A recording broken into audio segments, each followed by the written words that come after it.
Just recently, I was interviewed on camera by a highly regarded relationship coach where we discussed many issues surrounding sex and intimacy.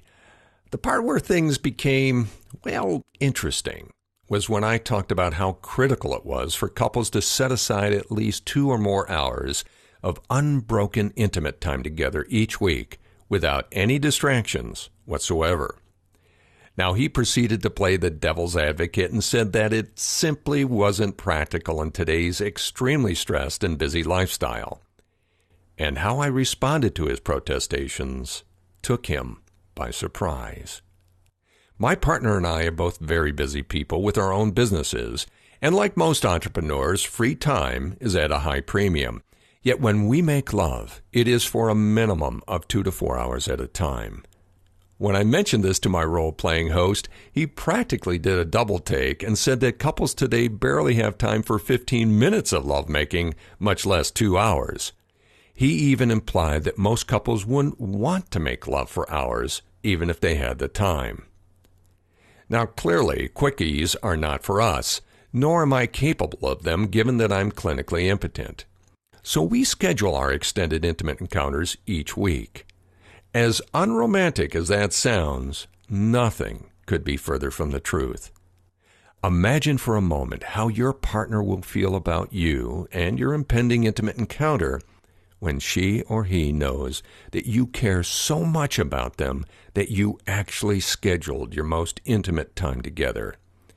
Your actions send the loudest message ever. I care about you and our relationship more than anything else. Period. Despite that romantic notion, he was still far from convinced. At this point, he pulled out all the stops and said, again playing a role, that he worked 18 hours a day and would simply be too exhausted to even contemplate that kind of intimate session with his wife. After admitting that his crushing work schedule didn't include Sundays, I suggested he set aside 2 hours during that day each week. To which he replied that was the day he wanted to focus solely on his kids because he essentially ignored them the rest of the week. Let's see. Guilt atonement versus intimacy. Boy, that's a tough one. The excuses he used are very similar to the ones I incorporated into my own marriage, one that ended up in failure where the last 11 years together we were no more than roommates. And what I find interesting looking back on it all is that my excuses for not scheduling time just for my wife and I were all socially sanctioned.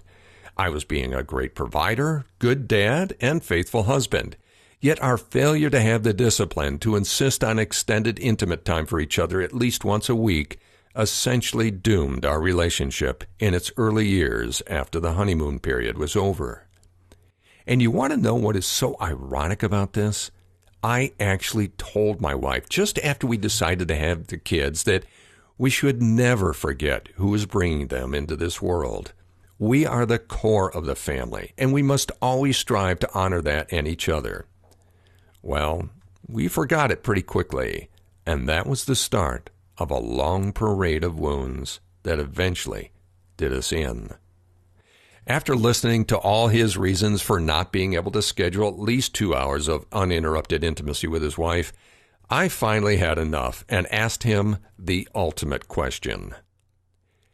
Are you telling me you can't set aside just 2 hours a week to be intimate with the most important person in your life? He became very quiet after that one. The fact is, there is always time for the most important things in life. We all know that. Your partner knows that. Do you go to the gym regularly? Do you go out with your buddies regularly? Do you watch TV or cruise the internet on a regular basis? You get the idea. By not scheduling time for the most important person in your life, your actions are effectively saying all those other things are more important.